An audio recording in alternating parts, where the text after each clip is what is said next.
Again, I am Beth Mercer Taylor, and I'm in the talk show host format here today, hiding behind the podium.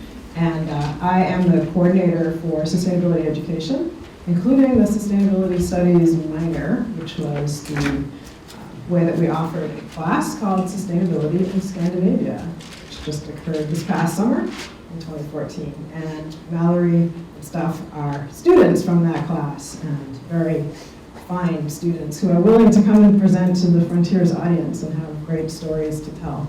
So I'm going to, in a few minutes, turn things over to them because it's a great chance for them to showcase an interdisciplinary approach to looking at sustainability and looking at it in Scandinavia. But I know some folks are probably thinking, what does she have to do with Denmark or Scandinavia? Because it's not my heritage, indeed, and I'm not actually on the faculty studying energy systems in depth or something like that.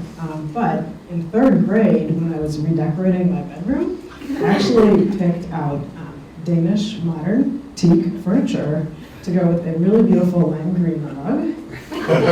True fact. So I am culturally and I know that Steph and Mallory want to share some of their stories. They'll do that as we go forward. And I want to share from the beginning that these photos are almost all from either Steph or Mallory's trip. So if you've been reading the New York Times and the New Yorker, you would have seen just this past month, Northern Lights, do the Scandinavians really have it figured out, which is an article that's probing into this question about happiness in Scandinavia and in Denmark in particular. So the United Nations had its inaugural World Happiness Report in 2012, and Denmark came out on top. The link to the New Yorker magazine where this article appears is right there for you. So that's one of the framing pieces of recent journalism for our discussion today. But certainly lots of other people have been writing about connections between livability and happiness in Scandinavian countries, Denmark in particular, for quite a long time. And this is a fun article to take a look at. And then, of course, Scandinavia, Denmark is really well known for its work in sustainability, especially in renewable energy. And there was an article just in January in the New York Times, January 18th, called Green Energy Inspiration Off the Coast of Denmark. And there's this beautiful photo that you see right here on the top of the page with this article about Samsø, the renewable energy island, which is 100% renewable energy powered island in the North Sea, an island of 5,000 people. And the story is all about how that came to be. And every person in my family that knew I had taken students on a study abroad trip to Denmark started sending me this link and telling me, when you go with your students to Denmark, you should really go to this island. It looks wonderful. Look at these photos. Which it's kind of funny because I actually shared some of the photos I had taken of Samsø Island with the same said family. but they weren't, quite as artistically enchanting, I guess. So they didn't recognize them. But in fact, I've been there now several times, and it is an amazing story. And I would encourage you to take a look at this New York Times article, January 18th, and learn about Samsø and that Danish story. So those are kind of the bookends for this talk, sustainability and happiness. I want to just tell you a little sketch about the study abroad experience and where the students were. We spent most of our little more than 3 weeks in Copenhagen, actually right in the middle of the city in a generator youth hostel. And you can see a picture of a public square. It's literally around the corner from where students were staying and living in life of the city. And they were on public transportation or on a bike or on foot, just like most Danes. And this is, I think, first day in Copenhagen pictures from stuff. You can correct me in a moment. And one of the things that students and visitors to Copenhagen often remark on right away is this bicycle culture and just the volume and amount of cycling that they see. They say that 90% of people in Copenhagen are cyclists. Not maybe every day or all the time, but at least part of the time. Commuting, errands, it's just part of their life. The other marked thing about Copenhagen is that it's a city that's got a height cap. So these buildings that are 4 to 5 stories are the cityscape. So there's a lot of folks will write about how there's a human scale to Copenhagen, and that's similar to some of the other Scandinavian cities. There's also design everywhere. I love this photo because design comes out in different ways. It's in high art and in museums, but sometimes it's in streetscape graffiti. And you can see the graffiti, and then a building which has a kind of pattern design, which is common throughout the city. There's the old and the new everywhere in Copenhagen. Here's a collage from Steph's work, which I really love. And it shows you the kind of thing that you can run into in the city. That's a garden right in the middle of Copenhagen. There's the Nyhavn Canal area, which is historic and kind of the reason the city is there in the first place. Shipping was its first industry and reason for being. Part of its story of relationship with Sweden and in the broader Scandinavian region. There's a particularly lovely street art photo, and then a picture of the King's Garden called Rosenberg in the lower right. And here's another nice shot of that bicycle culture. Bicycles are everywhere. And then just walking around a corner, what do you run into but a foosball table? Life in Copenhagen. And that is two of our finest College of Science and Engineering students who are on the trip, really using their skills in real world application. So, and here's another pic from the walk that we took as a group to the University of Copenhagen, where the classes were held. We had lots of visiting faculty from the University of Copenhagen who participated in sharing with students elements of energy and water use and city planning, all kinds of different elements of sustainability, cultural integration, all of these pieces presented by Danes, and this was our daily walk to get there. For just a moment, I'm going to share some photos of Samsø. Still read the article. Samsø is known for, you'll see there, historically some wind power, lots of agricultural uses of wind in the center. And then in modern times, you'll see the offshore wind. There's 10 offshore wind turbines on the island of Samsø. There's 20 miles of beautiful sand beaches. And those are our students enjoying the coastal ecology there. And the island, maybe similar to Minnesota, is historically an agricultural economy. And one of its products, in addition to canola oil and potatoes, is beautiful, amazing strawberries. And they were in season while we were there.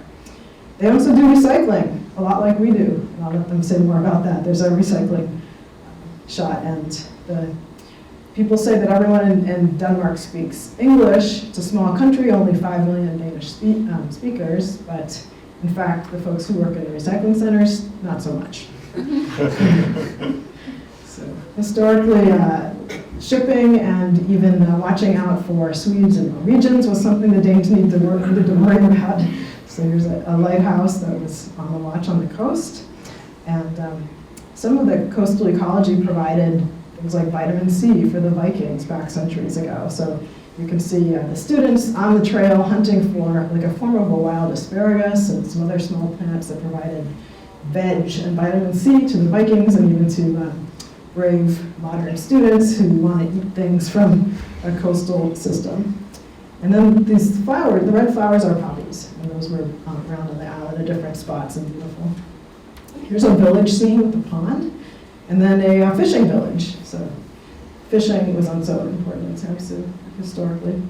But now the island is known for more than tourism, for being a hub for renewable energy visitors from Japan, Australia, from the US, from England, from all over the world. And it's got an amazing story of not only making a transformation, but then sharing that transformation with communities around the world.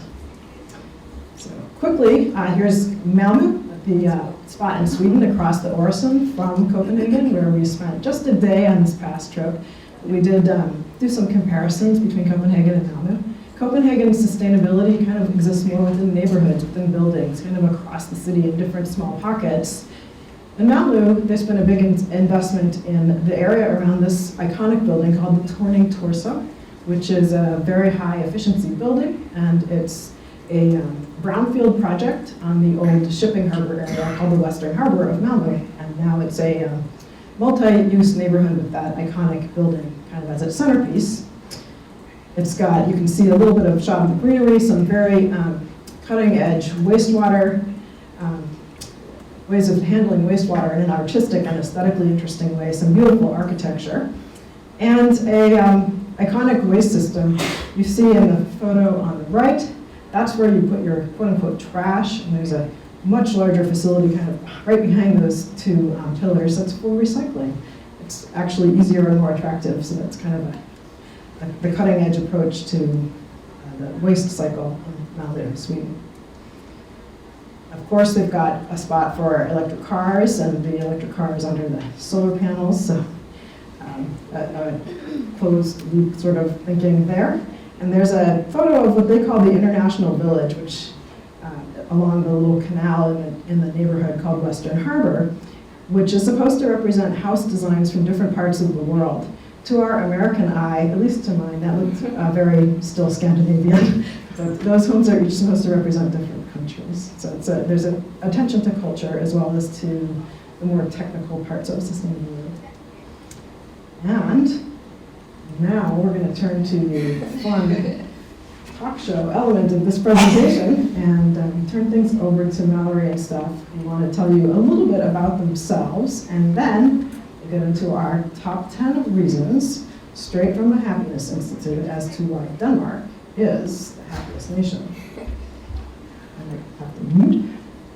All right, like Beth said, my name is Mallory. I'm a student of ecology, evolution, and behavior in the College of Biological Sciences. And going on this trip to Denmark, I had never really thought of Denmark as a place that I would seek out to visit, but sustainability is something I really tried to integrate into my education, specifically focusing on ecology, so that's what really drew me to the trip, and it was a really great experience. Hi, jeg taler ikke Stephanie. Hi, my name is Stephanie in Danish. I'm an art student. I actually want to be an art teacher, but I kind of find the marriage between art and sustainability to be really interesting. I went on this trip. It was the first trip the first program that I was accepted to. I was like, okay, well, Denmark sounds awesome. I'm Norwegian and Swedish, so there's that kind of tie-in as well. But yeah, I was really interested in kind of the marriage between art and sustainability and how I can apply that as a teacher and just to education in general and make people more interested in sustainability because it's something we really need to start pushing. So yeah, what are the 10 reasons why Denmark is the happiest nation? And this is kind of something we kind of pondered, the marriage between happiness and sustainability as well. So social security. They have an excellent social welfare system that has existed since 1960 or so. They have kind of a less contrast between the higher and lower income citizens. They do have the highest taxes in the world. Income taxes are up to 60%, and they have other social taxes as well. They redistribute by the state, and those taxes go to the needy or unemployed. The unemployed actually get about, in US dollars, it's about $20 an hour. So they have that system kind of set up. And then security and flexibility is something that's really stressed in the work environment. So kind of this free market system, unemployment benefits, it's just a really secure system. So job security and social security, they have a big sense of that. An excellent health system as well. Okay, so this might seem like an interesting photograph for the topic of trust, but there's a really kind of funny story that goes along with it that if you've been to any Scandinavian countries, you might have heard of. So in the bottom corner of the picture, there is a baby carriage. And what we were told is that it's very common for parents who are just kind of out for the day shopping with their kids. If they have a child who's in the carriage and they're sleeping, but they need to go into a restaurant to grab something to eat or to get some food, they leave their sleeping babies outside on the street.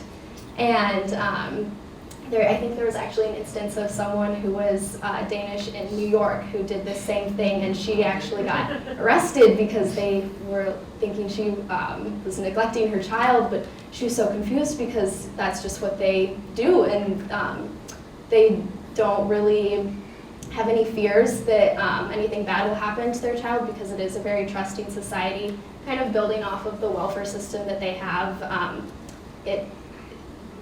Having a more economically secure society, they don't have as many violent crimes or anything like that. So you will often see on the streets, almost all of the bikes are unlocked, and there will be some babies outside sleeping. And another story going off of that, Michelle, who actually was one of the leaders that walked us around Denmark and showed us Denmark. Her 9-year-old son, Nikolai, he takes 2 buses and a train to get to school, and he's 9 years old.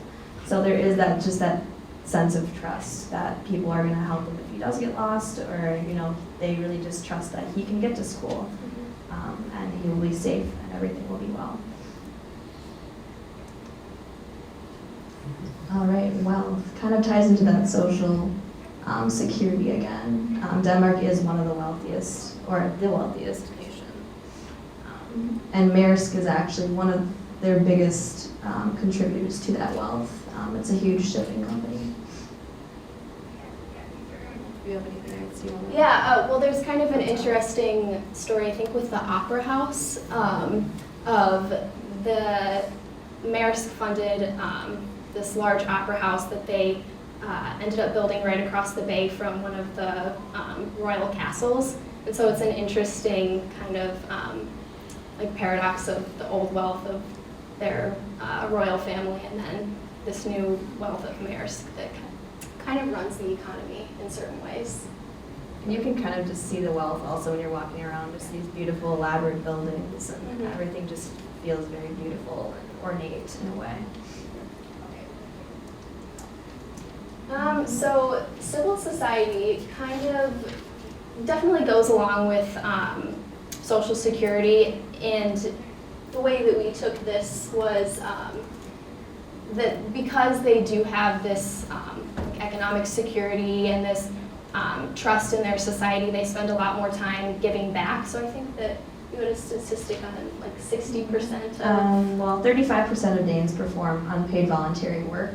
And there's about 5,000 organizations that just strictly run off of this voluntary work. And so they really value voluntary work in Denmark. It's 9.6% of the GDP, which is 134 billion or in Danish kroner. So there is this, this sense of giving back because they do have it pretty nice. I mean, short work weeks, and they have to pay taxes, but they get all these benefits from that as well. Yeah, kind of going off of the benefits, one of the people who was on the program with us this summer needs a breathing machine at night, and her battery broke or something because she didn't have the right adapter. And she actually went to one of the hospitals connected with the University of Copenhagen, and they, free of charge, just let her rent a new machine for about a month that we were there. So just kind of that sense of helping each other out, I guess, is very prevalent in the society.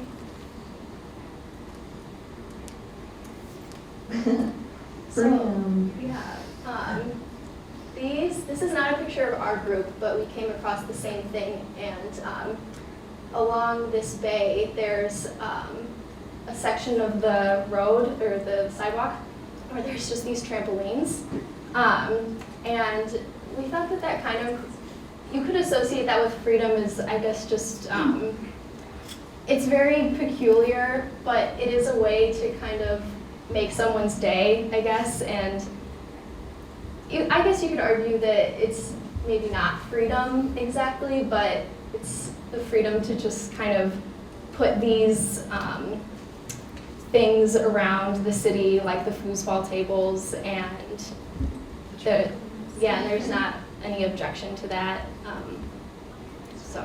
And because of a short work week, they typically have a 33-hour work week, there is more freedom to enjoy the day, especially in the summer, which they get a ton of sunlight, as you know. So they get to enjoy just the little moments. I don't know, it was fun stumbling upon that. And just the foosball table as well. It's not something I was really familiar with at all, and I couldn't really picture it.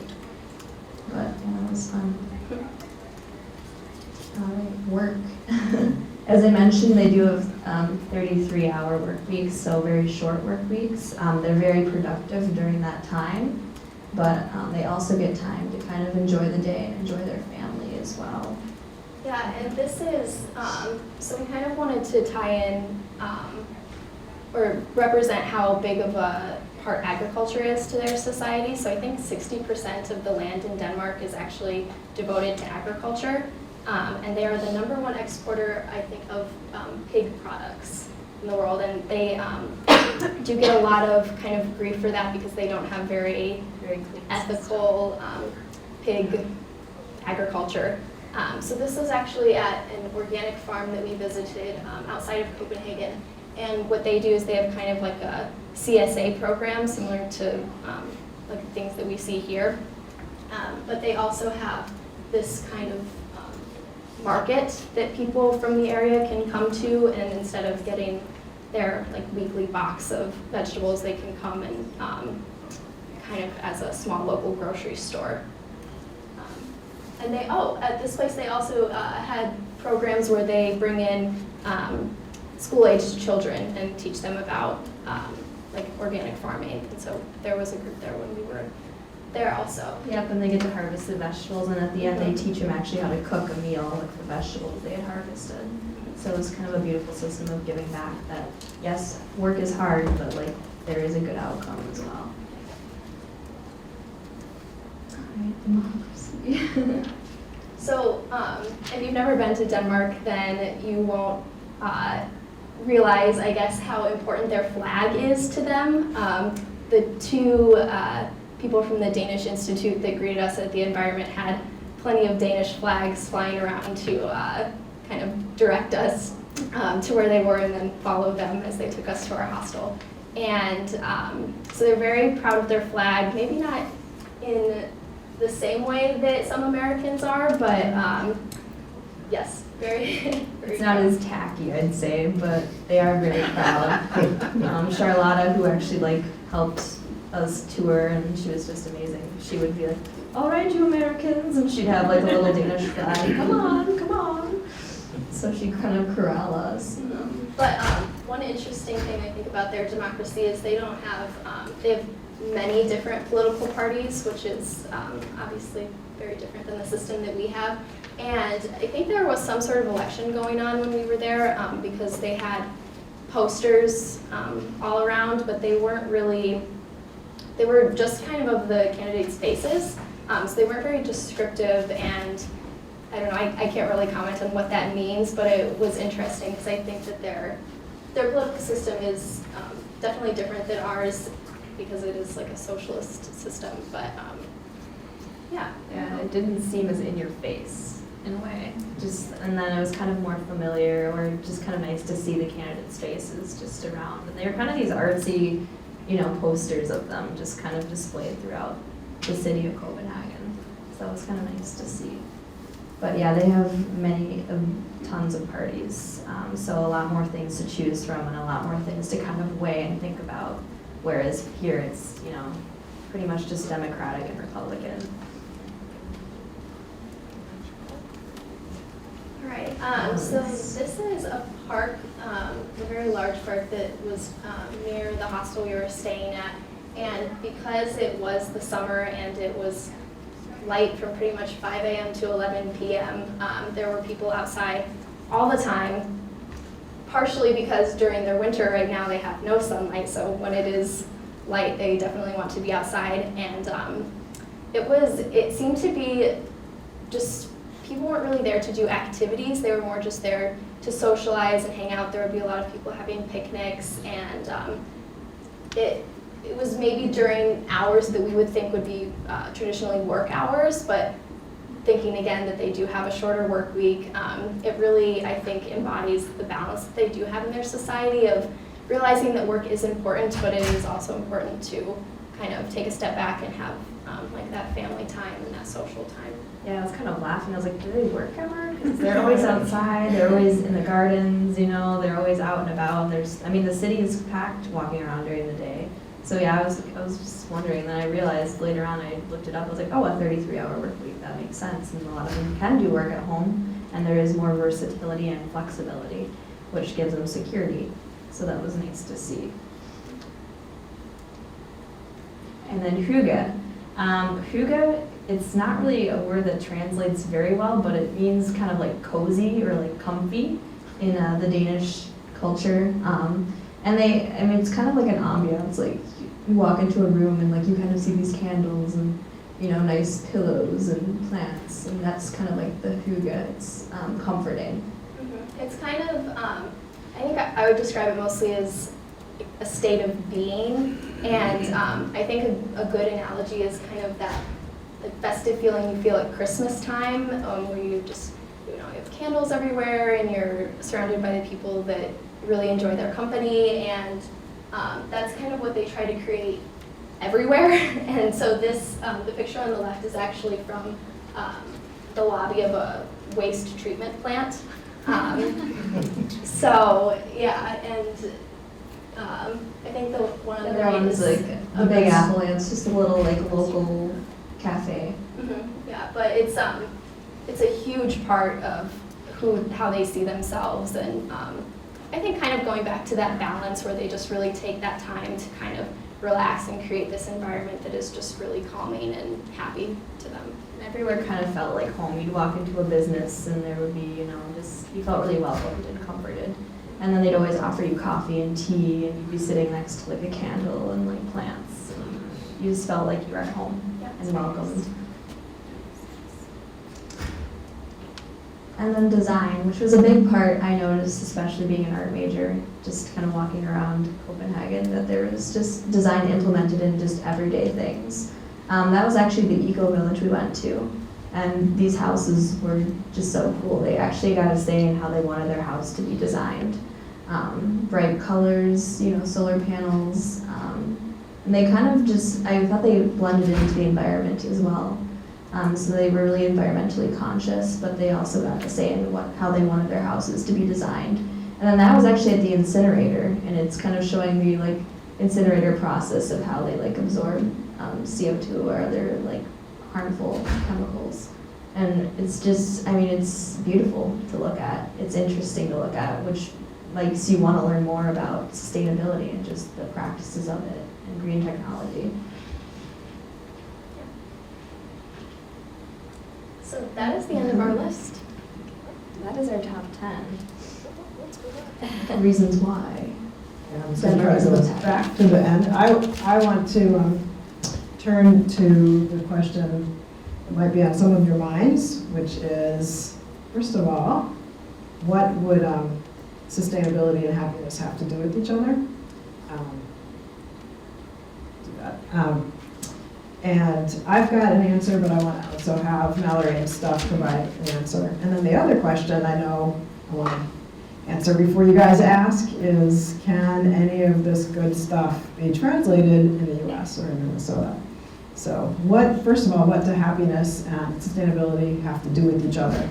And my take on that, reflected in some of the popular press, is that sort of consensus-based civil society, that flavor that you just saw in the top 10 on happiness, that it really matters in Denmark that their push towards renewable energy policy, towards embracing a lower carbon economy, is something that's across their political parties.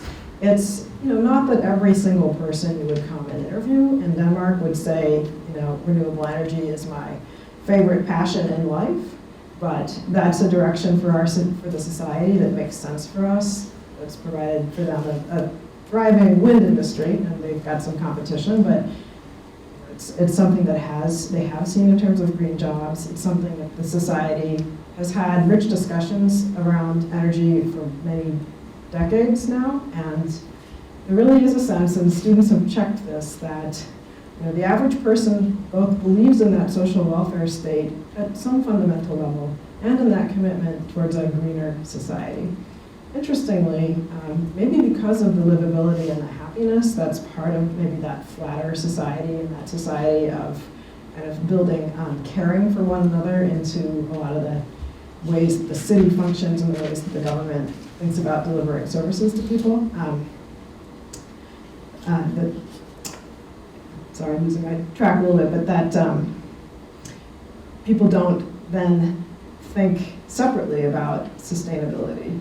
It's kind of, they have a consensus society, that's the base, and then as they start working towards renewable green jobs, it's really coming out of the Danish way, the hygge, the caring for each other, and not out of a left turn into sustainability.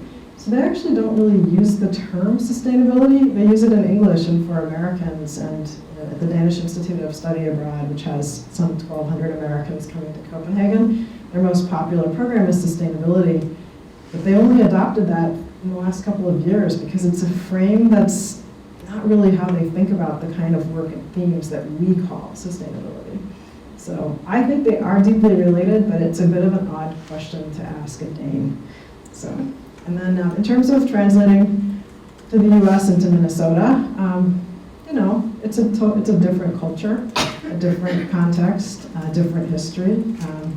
One thing I learned from Mallory, and I love doing these trips with students, I learned so much, and Mallory's done a lot of studies of the history of how ecology and wilderness works, and so she did a presentation about how we kind of take care of wild places, our park system in the US versus in Denmark, and it was quite astonishing just how little wild, undeveloped land there even is in the country of Denmark. It's a tiny amount. So most of their kind of parks and trails and public access areas are actually in working agricultural areas, or they're in formal gardens in towns and cities. They have some national parks, but they just don't have the land.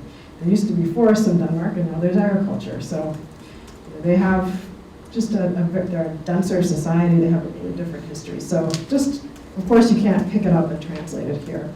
But at the same time, some of our students on the trip were spoken to in Danish because, guess what, they have a cultural background in common, and they look Danish. And some of the ideas are culturally familiar for some of our students, for some of the people in Minnesota and the Twin Cities. And I think there have been lots of efforts, sister cities, and efforts to tie Minnesota to the Scandinavian region. So if there were to be a place that could replicate some of the social ideas, the sustainability ideas, I would say I'd put my bet on the Twin Cities. So, but it's really up to all of you. You're the civil society, and you're the ones who, here in the audience and listening in, you're the ones who push and shape policies and structures of what government or business or other sectors decide to do. So it's kind of up to you. Now I'll turn back to you.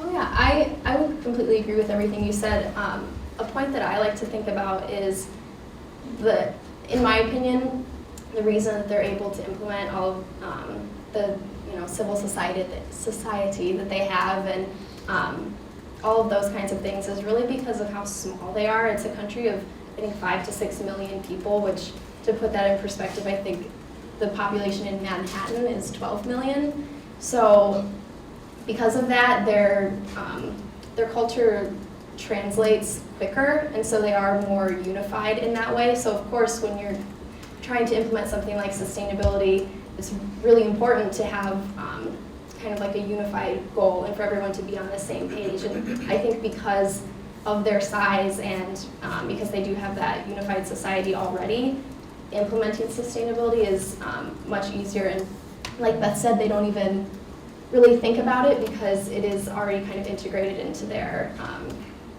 way of thinking of just being more cautious and careful for each other. And then for their land, I guess not so much, because she is right. When I did do this presentation, like I said, 60% of their land is currently devoted to agriculture, and they didn't really start establishing national parks until, I want to say that I think it was 7 years ago. So drastically different in that respect. For me, I think of sustainability as a feeling. It's something that we all as a community kind of connect to. I mean, it is really embedded in their society, which is why it's not even really a term they use. It's just a way of life. But yeah, that's how I kind of view it, that we need to start thinking of it as a feeling. And it really means this sense of trust, this sense of hygge, just even in their business practices. It's not even like this separate thing. In our business practices, we have this like separate thing, like, oh, this is like what we're trying to do for green technology. It's just absolutely part of their business model that we need to work on, creating greener technologies and being cleaner. In Carlsberg, I read an interesting article. They had found out that a lot of their packaging for Carlsberg, this is like a big brewing company there of beer, they found out that a lot of it was emitting CO2. So they switched completely to like a wood fiber and a completely different material to make their bottles. And it's just a practice that they embed in their society. So yeah, sustainability is a feeling. For here, that's something to us? For here, I think that because, in my opinion, it is it is kind of related to the number of people that you're working with, starting on the state level, or even the city level, like the Twin Cities, is doable, and I think that is kind of a good way to start. Yeah, it's hard. I'm a strong believer in having deadlines. So just kind of like beginning to really push people. I think education, since I do want to be an art teacher, I think educating people is a big thing as well too, making it approachable and exciting, especially for youth, because I think at the grassroots, a lot of young people could be doing really great things for sustainability, and just trying to embed it more in our society and become like a more pressing issue for us. So I can see it happening, but I think we do need to educate youth and just allow more people about it, because I think there is kind of this distance approach from even nature and us. It just seems like, oh, this is us and this is nature, and we need to really work to combine the two. So I can see it happening. I have hope, but I do think we need to really implement more education. I want to open up to questions, but I'm going to jump in and answer another one you're going to ask before you do, which is about multiculturalism. And that is something that Danes are thinking about. And Copenhagen, not really featured in our presentation, but does have a fairly large Muslim population. Actually, when I've stayed there, I live with a family that's not Muslim, but it's in a neighborhood that's probably about half Muslim people, and it's a poorer neighborhood. It's got more public housing. And I got used to, in that neighborhood, coming home on a bus at 11, 12, 1 o'clock in the morning, walking on pathways through a kind of wooded area that were unlighted by myself. And that goes to that top 10 list that you just saw. It's just, even in a place with a diverse population within Copenhagen, the sense, the feeling about safety and what community means just is different. That's my experience and the experience of the Danish friends that I have. So certainly they have a right-wing, pretty, I would just say, racist party that's increasingly getting 12% of the votes or something in Denmark. So there's a part of the society that wants to maybe stay tribal. They'll even use that term about themselves. The Danes are just a big overgrown tribe. It's a little bit self-mocking. But maybe there's a part that's not willing to embrace multiculturalism. There's also a tradition in education, something called the folk high school. And that folkhögskola, which is a terrible Danish word, it also exists in Sweden. And that movement was to provide a rich, kind of a liberal arts version of education to what they would have called the peasants 100 years ago. So working people would have access to thinking about philosophy, to learning music, to kind of thinking and engaging together around the most important ideas of the day. Like college, but without grades and for a shorter period of time. And that folk high school tradition lives on. And one of the things that really touched me was to visit one just north of Copenhagen, where they host Palestinian and Israeli young people, and they produce a magazine called Crossing Borders, and sort of try to think about civil society in that that society that cares for each other and how to try to build something together. And they have some really difficult conversations, but I think also if you look at the development aid that the Scandinavian countries are engaged in the developing world, there's some very thoughtful and progressive approaches there. So yes, like Minnesota, it's a country that's largely homogenous, but there's some really great examples of thinking about how to transform and change. And with that, I think we should open to questions.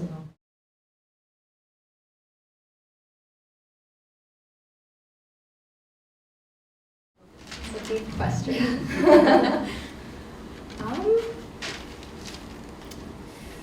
I don't know. I think that kind of the idea of a civil society or a more socialist society is something that personally has always interested me, and I think especially visiting the eco-villages that we did really kind of showed me that that is, in some respects, achievable. And so I would say that, I don't know, I think the whole experience was just so great. I don't know if I could pick one thing that really like changed the rest of my life, but yeah, overall just getting that exposure to how a different culture approaches this idea of sustainability was really, really interesting. Yeah, again, there isn't a specific like target moment that I can think of that really changed me, but the whole trip had definitely changed me. I mean, the things that keep me up at night are, you know, how am I going to tie this art into sustainability, and how are we going to make this change? Because it is something that really does worry me, that we aren't doing enough. And even people said there, you know, you guys really need to start like doing things, because, you know, we're almost getting to the point of like no return. So that's kind of what really wanted me to somehow figure out a way that I can educate, you know, future children, but also tie in this like art sustainability and making it just more approachable to people.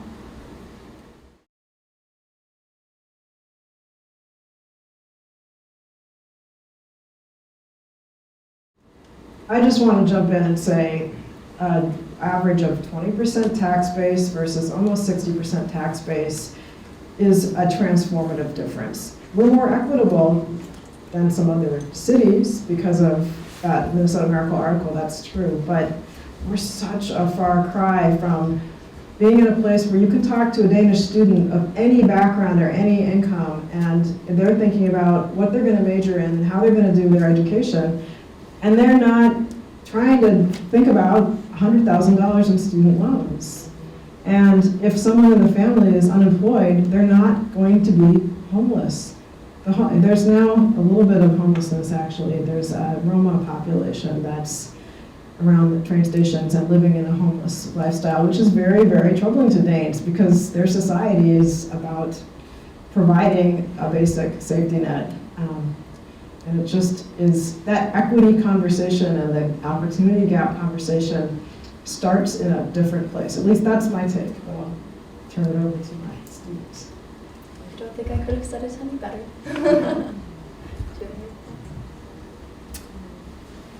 Yeah, no, that was very eloquent.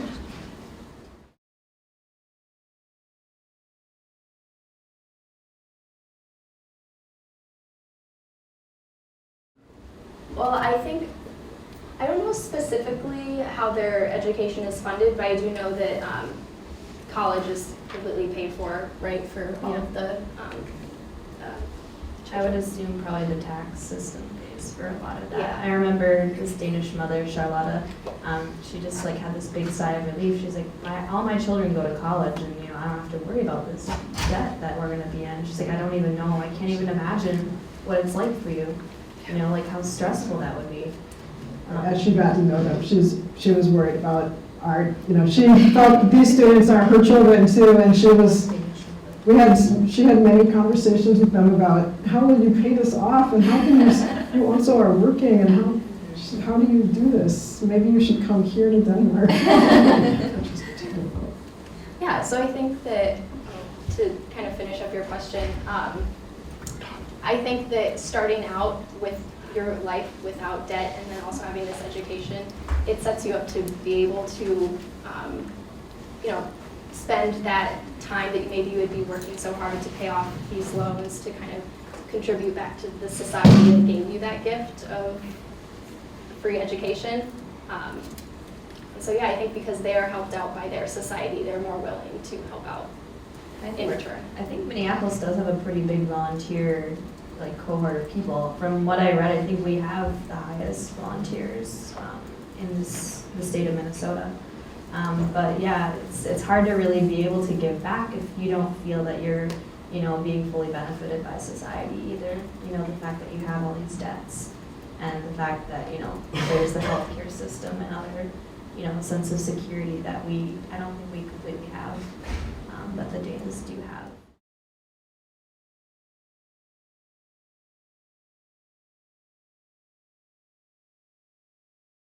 So for our final project, we had to kind of come up with something that we were really interested in, and the Danish system didn't really have a very lovely way of recycling, and the bins were not very, I don't know, they just weren't very approachable, and it just didn't really seem like a very fun experience. So I kind of started thinking of ideas just to make it more approachable and beautiful, and I think that's kind of how I view sustainability in art, is that we have to make it more interactive, more exciting, so people will want to do that. Creating maybe bins that when you put a bottle in it burps, or just colorful or just more exciting. And who says something has to be gray or brown? Why can't we make things more colorful and more interactive? Even just making art out of renewable sources or recycling in a way that, there's just all these things that we could be doing that I don't really see happening yet. So that's really how I want, to educate and make people feel excited, to really kind of see the two relating more and not so separate.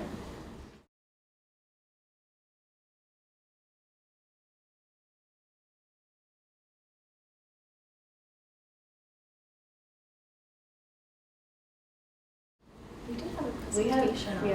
a guy who came in who had kind of visited Greenland and kind of seen the differences between the two. There is kind of the native tribes and the people there that they said they were kind of having trouble implementing because they weren't being culturally sensitive to their views as well. There was kind of an issue with killing whales or seals and other things like that, but that was a way, that was seen as if the seal or the whale comes up to the surface, it's telling you I'm giving myself up to you. So there is kind of, I think, from what I took about his presentation is that we need to be more culturally sensitive also to the tribes that are there, because they had been there way longer than the new immigrants that come through Greenland. That's just kind of what I took from his presentation. I don't know if you guys have. It's something that Danes avoid talking about, religion or politics at an American Thanksgiving table, Greenland. Oh, yes, that is the topic. That's my experience.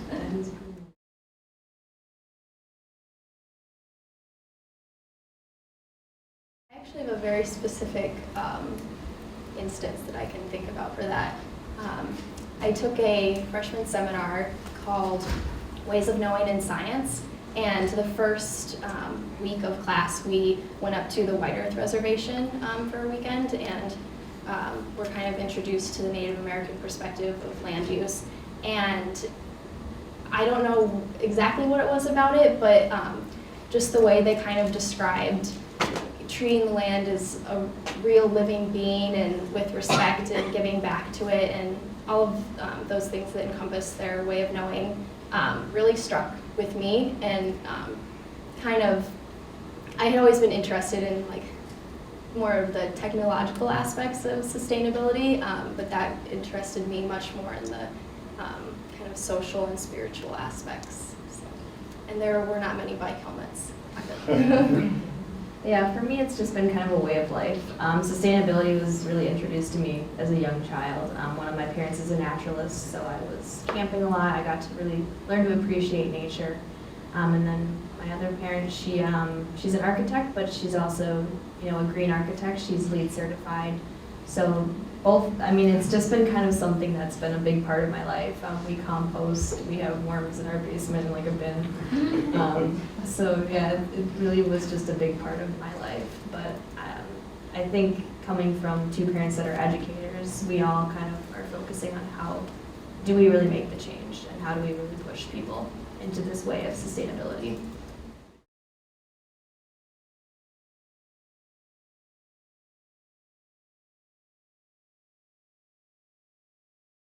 When I think of that, I do think of Samsu.